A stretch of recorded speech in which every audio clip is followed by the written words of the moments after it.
Parliamentary बोर्डाची बैठक आहे। यामध्ये नगराध्यक्ष पदाचे उमेदवार विशेष करून अंतिम किंवा फायनल करायचं ठरणार आहे आणि काही ठिकाणी आम्ही आघाडीशी बोलणी सुरू आहे, त्या ठिकाणी आम्ही तो विषय 1-2 दिवसासाठी पेंडिंग ठेवू।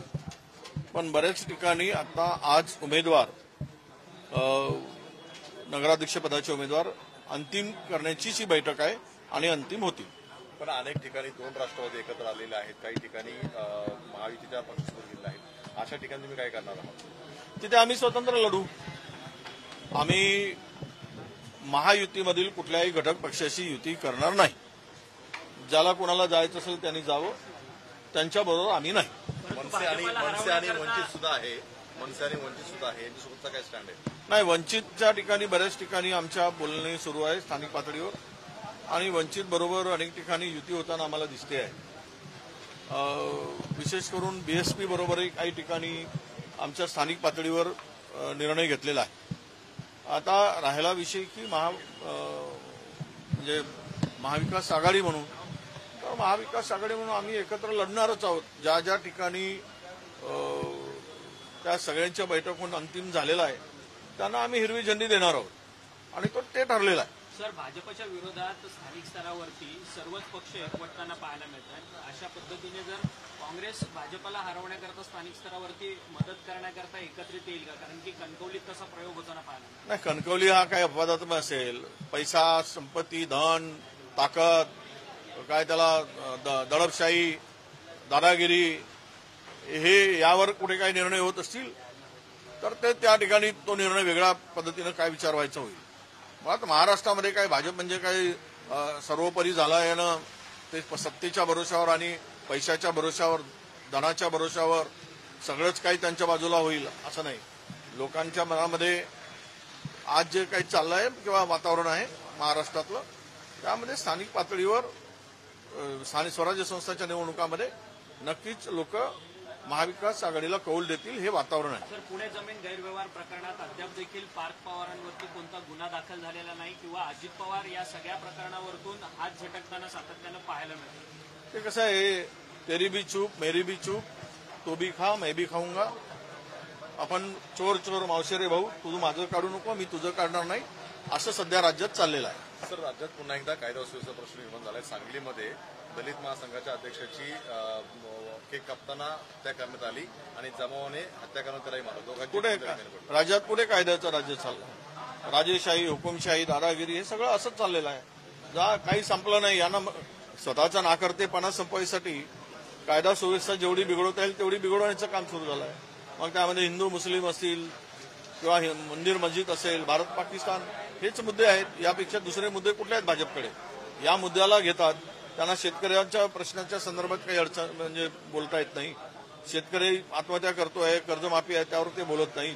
वेळ काढूपणाच चाललेला आहे। महागाईने उच्चांक गाठलेला आहे, बेरोजगारी प्रचंड वाढली, तर खून माऱ्या हे सगळं चाललेलं आहे। यामध्ये कायदा सुव्यवस्था तर बट्ट्याबोळ झालेला आहे आणि कायदा सुव्यवस्थेमध्ये राज्य आता सर्वात खाली गेलेलं आहे। पण याची काही चिंता या राज्यकर्त्यांना नाही आहे। जेवढं बिघडेल तेवढं बिघडू द्या आणि मग आम्ही खात राहू, लोकांचं लक्ष तिकडे जात राहील, अशी सगळी भूमिका आहे। या सगळ्या संदर्भात नैतिकता बाळगून राजीनामा दिला पाहिजे की नाही अशी मागणी आहे की नाही? आम्ही मागून काय उपयोग आहे तोंड खराब करून? नैतिकता विषय कुठे राहिलाय राज्यात? नैतिकता तर कुठे कमरेला बांधून ठेवलेला आहे। नैतिकता हा विषय राहिलेला नाही। नैतिकता राहिले असते तर आतापर्यंत 15 मंत्री घरी गेले असते।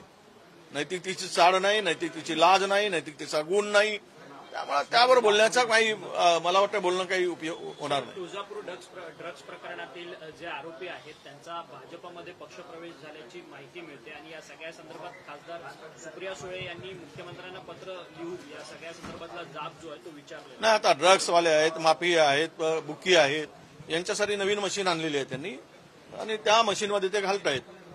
जो अधिक ड्रग्स विकणारा असेल, ड्रग्स पोहोचवणारा असेल, स्मगलर असेल, माफिया असेल, गुंड असेल, सर्वात मोठा गुंड आहे, त्याच्यासाठी सगळी मोठी मशीन, 3 प्रकारच्या मशीन ठेवल्या आहेत भाजपने। त्याच्यात घालतात, बाहेर काढतात आणि त्यांच्यासाठी शुद्ध करून घेतात। आता काय जनाची नाही मनाची नसेल तर त्यावर बोलण्यात काय अर्थ आहे? सर, बाबा सिद्दीकी जे तुमच्या पक्षाचे माजी मंत्री होते, परंतु आता दुसरा पक्ष घेतलेला, त्यांची हत्या झाली. त्यांच्या हत्येच्या संदर्भात पिटिशन सुद्धा त्यांच्या बायकोने कोर्टात फाईल केली आहे. रोहित कंबोज यांचं नाव त्या पिटिशनमध्ये प्रामुख्याने येतंय की त्यांनी हत्या केली असा संशय व्यक्त केला.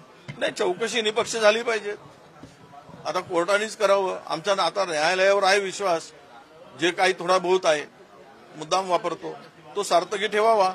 जो कोणी दोषी असेल या सगळ्यामध्ये, तर दाद मागणारे ज्यांच्या कुटुंबामध्ये ही हत्या झाली त्यांचं कुटुंब प्रमुख गेला आहे. एक नेता, अनेक मंत्री राहिलेला नेत्याचा खून होतो आहे. त्यामध्ये चौकशीमध्ये जो काही वेळकाढूपणा आहे किंवा जे म्हणजे यातून पाठीशी घालण्याचं काही काम होत असेल तर ते होता कामा नये. नाहीतर उद्या सरेआम रस्त्यावर मुर्दे पडतील आणि कुणालाही न्याय मिळणार नाही. सर, दिल्ली ब्लास्ट में हिंदी. दिल्ली ब्लास्ट में एनआईए गठित की गई. किए जा रहे हैं, लगातार कार्रवाई शुरू है. एटीएस की तरफ से महाराष्ट्र में भी कुछ जगहों पे छापेमारी की गई है, लोगों को हिरासत में लिया गया है. कहीं ना कहीं आपको लग रहा है ऑन ग्राउंड अभी सतर्कता दिखाई दे रही है सरकार की? अभी ये देखो सच्चाई क्या है. जब तक सरकार अधिकृत बात नहीं करती कि ये ब्लास्ट है, ये बम ब्लास्ट है, ये टेररिस्ट का है, आप क्वेश्चन मार्क लगाकर आपकी भी मीडिया चैनल पे चला रहे, उसमें कोई फुल स्टॉप नहीं है. आप भी क्वेश्चन मार्क लगा रहे, सरकार भी क्वेश्चन मार्क लगा रही. अरे फुल स्टॉप कब होगा ये बताओ ना. कि है कौन, किस वजह से है, ये सरकार अधिकृत बताए, तब इसमें आगे की जांच को कोई महत्व होगा. केवल वो प्रकरण में सच्चाई सामने नहीं आ रही, इंटेलिजेंस फेल्योर है, इसीलिए इस तरह ये छापेमारी करके ध्यान भटकाने की बात हो रही, ऐसा मैं मानता हूं. आपने कहा कि अभी तक कुछ क्लियर नहीं हुआ है, क्या वजह लग रहा है? कुछ फिशी दिखाई दे रहा है आपको कि सरकार अभी तक उनके क्या पुख्ता कुछ इस पे रखा नहीं गया अभी तक जो भी ब्लास्ट हुआ है इसमें? नहीं, ये मैं देखो कोई किसी बारे में मैं प्रश्न उपस्थित करना उचित नहीं होगा, क्योंकि अगर ये टेररिस्ट ने किया है और ये ब्लास्ट हुआ है तो सरकार ने बताना चाहिए. फिर बाद में आप हमारी प्रतिक्रिया पूछिए. आज के तारीख में इसके वजह से पीछे की मंशा क्या थी, कौन था, क्या डाइवर्ट किया जा रहा है, ये बोलना हम आज उचित नहीं समझते. क्योंकि सरकार की जांच चल रही है, एनआईए जांच कर रही है और एनआईए की जांच में क्या आता है ये हम दिखाएंगे. पर 3 दिन से लगातार सरकार ऑफिशियली कुछ भी डिक्लेयर नहीं कर रहा है. ये इसका मतलब कि सरकार का ये फेल्योर है. सरकार को इसमें सोई हुई थी. सब लोग बिहार भाग रहे थे. बिहार का चुनाव जितना ये इम्पोर्टेंट था, यहाँ की कानून सुव्यवस्था को ठीक से रखना ये इम्पोर्टेंट नहीं था. इसके तरफ ध्यान नहीं था पिछले 2 महीने में. अरे इतना बड़ा देश चला रहे हो आप, तो कम से कम इसके तरफ तो ध्यान दो. इसके लिए समय निकालो. चुनाव जीतना, चुनाव लड़ना, भाषण करना, प्रचार करना, यही काम नहीं है देश को चलाना. अमित शाह जी ने ये ऑर्डर्स दिए हैं कि सख्त से सख्त कार्रवाई की जाए. जितने भी जांच एजेंसी से उनको प्रधानमंत्री ने भी कल दुकान से भी कहा. अब तो सच्चा मुझे ये समझ में नहीं आ रहा है. चोर तो पकड़ा जाए पहले. सच्चा तो जो जिसने ये किया है, जिसके पीछे जो है, तो पहले पकड़ा जाए, फिर तो कार्रवाई होगी. कोई सरकार थोड़ी छोड़ती है. सख्त सख्त कार्रवाई हर सरकार करती रहती है. ये शब्द तो हर सरकार के मुंह से आता है. ऐसा कोई सरकार नहीं बनी आज तक कि सख्त से सख्त कार्रवाई होनी चाहिए, बख्शा नहीं जाएगा. ये तो सरेआम ये शब्द का यूज होता है.